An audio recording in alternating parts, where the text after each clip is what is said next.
Als je een misdrijf wil plegen, dan kun je maar beter schone schoenen hebben, niet het water ingaan en geen stuifmeel op je kleding meenemen. Maar dan zijn er ook nog altijd beestjes die belangrijke getuigen kunnen zijn. Zoals insecten die graag in een lijk hun eitjes leggen.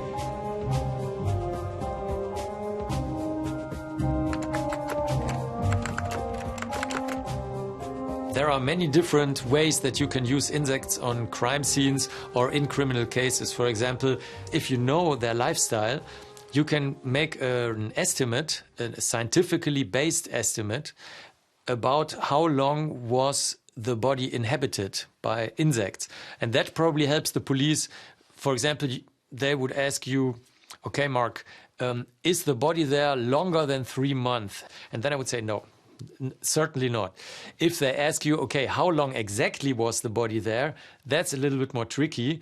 But depending on how much information you have, the growth rate, the species of the type of insect, and so on, sometimes you can even determine the time when the inhabitation of the body started. And there are many other things that you can do. For example, let's say a body was killed somewhere in an apartment and then it was brought outside 3 weeks later. It's already decomposed, but no insects on the body because it was covered in a plastic bag. And now it's brought outside, wrapped, let's say, in a blanket, and then brought with a car to a sea and then thrown into the sea.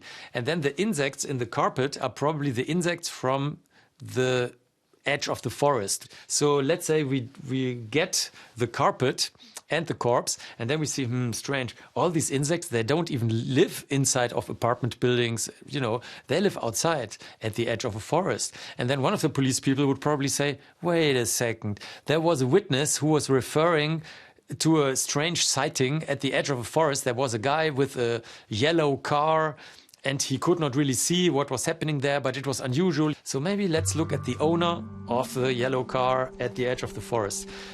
So there's not one way to deal with insects on corpses, but several ways.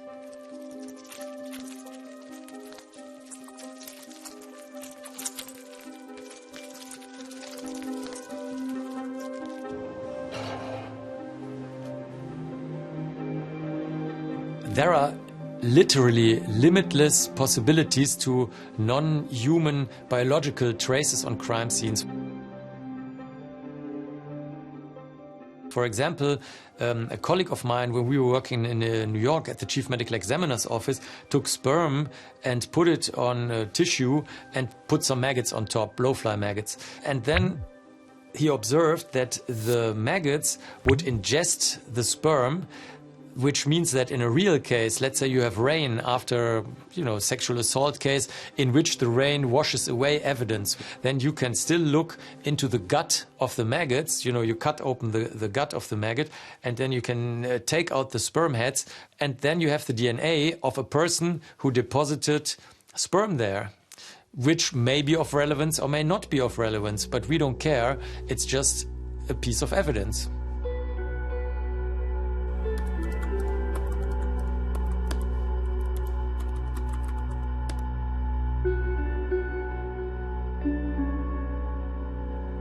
Every crime scene is different.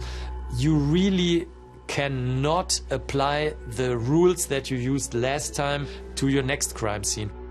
Every day is completely different. Like in a case that we had, you have a body that is half inside of the water and half outside of the water.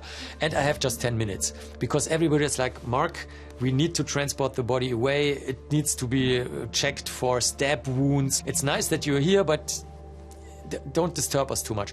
So I go into the water and I collected the insects from different parts of the body. Later, it was found that the oldest insects were in the area of the decomposed penis where the underpants were.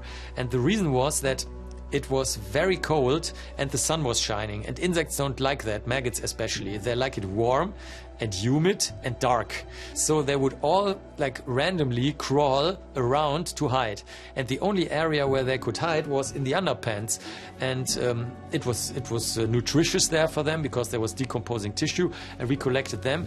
And we were thinking, okay, now we could normally determine the colonization interval. How long did the insects live on this body? To determine the age of a maggot, you need to know, first of all, the temperature. The warmer it is, the faster they develop. You also need to determine the species, because every species has a different growth rate. So to determine the species, you can put the insects under the microscope. You can also use DNA. It just extract a little bit of DNA out of them. So there are different techniques to do that. But you must have the temperature and the species. That's the minimum.